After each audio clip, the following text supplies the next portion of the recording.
안녕하세요. 그그입니다. 8월 첫째 주 TV 위주의 매체 소식 전해드리겠습니다. 주요 일정으로 7월 30일에 임시국회가 위기의식을 갖고 시작하였습니다. 야당의 요청으로 안보청문 국회로 시작되었고 추경 예산도 추후 논의될 거라고 합니다. 7월 31일 일본의 수출 규제 조치에 관해 국회 차원에서의 의견 교류와 협상을 위해 국회 방일 대표단이 일본에 방문하였습니다. 8월 1일에 ARF 아세안 지역 안보 포럼이 태국 방콕에서 열렸고, 2일 일본의 가기에서 예정된 화이트리스트 한국 배제 안건을 막기 위한 마지막 외교 자리여서 주목받았습니다. 2일에 결국 일본 정부는 한국을 수출 관리 우대 대상국인 화이트 국가에서 배제했고, 한국 정부의 긴급 국무회의를 열어 대통령의 모두 발언을 언론에 공개하기도 하였습니다. 태풍이 지나가면서 아직도 국지성 호우가 중부 내륙 지역에 많이 내렸지만 날씨가 개면서 본격적인 휴가철을 맞이했습니다. 하지만 29일 월요일 엄중한 정세를 의식했는지 대통령과 국회의장 등 국회에선 예정된 휴가가 줄줄이 취소되었습니다. 휴가는 업무로 지친 심신을 재충전하는 시간이고 휴가를 장려해온 정부여서 청와대 내부에서도 휴가를 가지 말지를 두고 이견이 엇갈렸지만 대통령이 최종 휴가 취소 결정을 내렸다고 합니다. 최근 상황에선 휴가를 가도 휴가를 맘 놓고 즐길 수는 없을 거라는 생각이 듭니다. 7월 임시국회가 드디어 열렸습니다. 장기간 표류 중인 추경 예산안을 두고 있고 야당의 건의안도 산적해 있으며 내년도 예산 심의로 바빠야 할 국회가 일을 시작한다니 반가운 소식이 아닐 수 없습니다. 최근 북한 미사일 발사, 외교부 내부 단속 등 외교와 안보 관련 문제 지적이 있었습니다. 질책은 달게 받되 상황이 더 큰 위기를 맞기 전에 대응해야 하는 국면인 만큼 국정의 동력에 박차를 가했으면 합니다. 31일 수요일 방일 대표단이 일본에 도착했습니다. 결국 자민당 총재와 접견도 못하고 빈손으로 돌아왔지만 이를 비롯하여 이번 주는 일본의 화이트리스트 배제 조치 전 한국이 외교적 노력을 다해온 것으로 평가합니다. 일본 아베 신조 총리를 내세운 자민당이 한국에 강한 불만을 갖고 협상하지 않으려는 태도를 보이고 있습니다. 처음엔 일본 정부의 불만이라고 판단했던 한국 정부도 이제는 일본이 한국의 경제 잠재력을 흔들고 현 동북아 질서를 다시 세워 경제적 이득을 얻으려는 조치로 인식을 달리하고 있습니다. 수요일 북한의 추가 미사일 도발이 있었습니다. 한국과 미국 측은 일본 발사 재원을 탄도미사일로 규정하였지만 300mm 구경의 방사포라고 알려져 레이더 정보망에 허점이 있는 것이 아니냐는 의문도 제기되었습니다.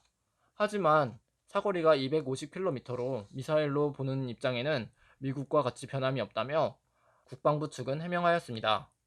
북한의 이러한 도발은 지난 볼턴 보좌관 방한 때 판문점에서 실무자 접촉 이후 예견된 북미 실무자 협상에 우위를 점하기 위한 행위라고 보여지고 있습니다. 8월 1일부터 4일까지 지구와 달의 거리가 최소화돼 슈퍼문이 관측될 거라고 합니다.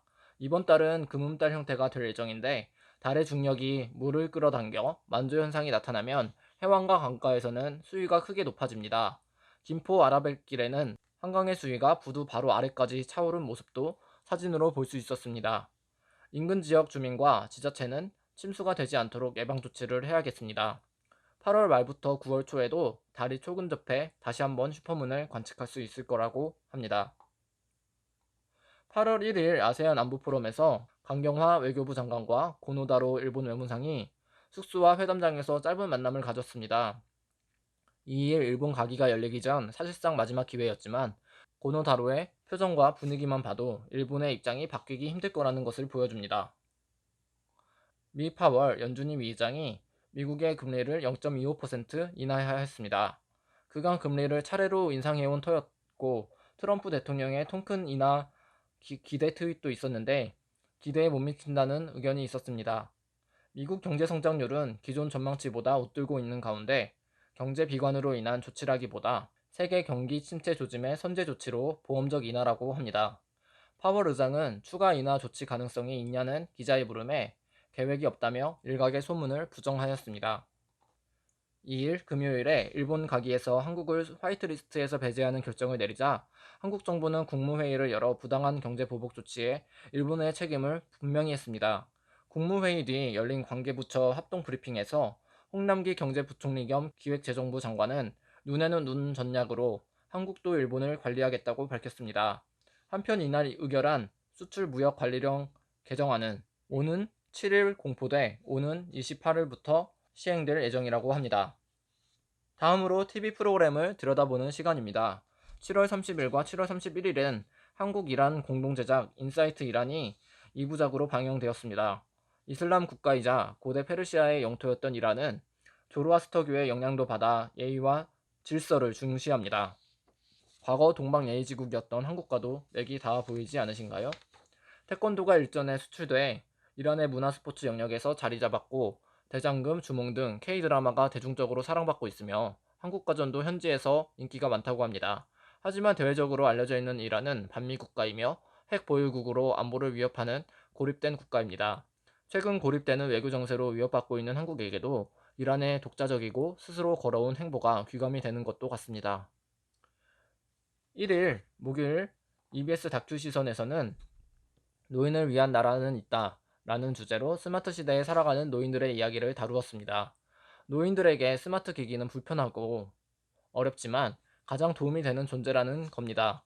스마트 기기들은 기본적으로 신체적, 정신적 약자를 위해 편리하게 생겨난 도구라는 점을 명심하고 더 나은 세상을 만들려는 노력으로 세상을 바꿔나가야겠습니다.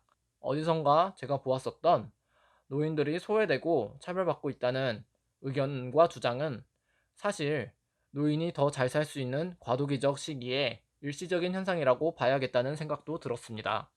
이상으로 준비한 소식 마치겠습니다. 소식이 도움이 되었다면 좋아요와 구독 눌러주세요. 한 주간 또 잘 지내시기 바랍니다.